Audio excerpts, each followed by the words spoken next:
The Southern Poverty Law Center and others are asking the city to release records of an investigation involving police officers with alleged ties to the Oath Keepers. As WGN's Dana Rebick reports, some say the officers should be punished. A group of aldermen are calling for a public hearing in City Council on this internal CPD investigation, not pleased with the outcome. We're working on monitoring, recruitment and infiltration of law enforcement organizations across the country.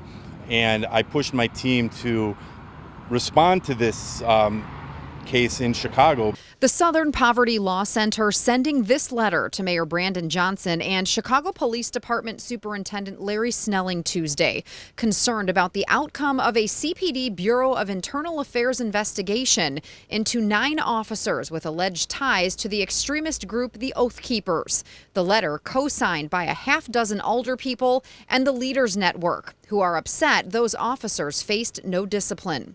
And if there are individuals who have been sworn to serve and protect, if they reduce themselves to that type of ideology or affiliation, then yes, I still stand by my position that those individuals should not receive the honor to wear the badge of the Chicago Police Department. It was a campaign promise of Mayor Brandon Johnson's and a statement he made just 2 days before the release of this report.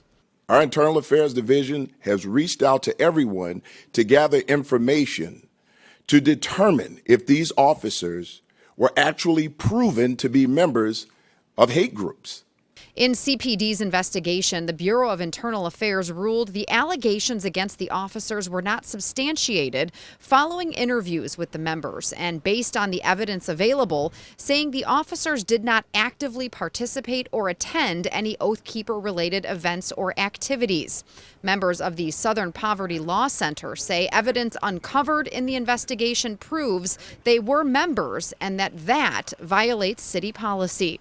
On this leaked membership list, which I've seen, it includes names, addresses, contact information, email addresses, all of that. It also includes the date that they signed up for the organization, the membership level that they selected. In January, a new city police policy was adopted that prohibits officers from being members of groups that are based in bias, like the Proud Boys or Oath Keepers. Some question why that order is not being enforced.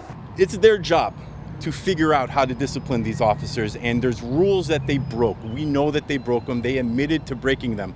So to not discipline them is just creates and it further emboldens impunity within the ranks. This is the third probe CPD has conducted into members with allegations of ties to far-right extremist groups, but only one with alleged ties to the Proud Boys has been disciplined, receiving a 120-day suspension. The Office of the Inspector General recommended that officer be fired. The IG is also going to be reviewing this particular internal investigation, and some of these aldermen are calling for Superintendent Snelling to follow the IG's recommendation once that probe is complete. At City Hall, Dana Rebick, WGN News.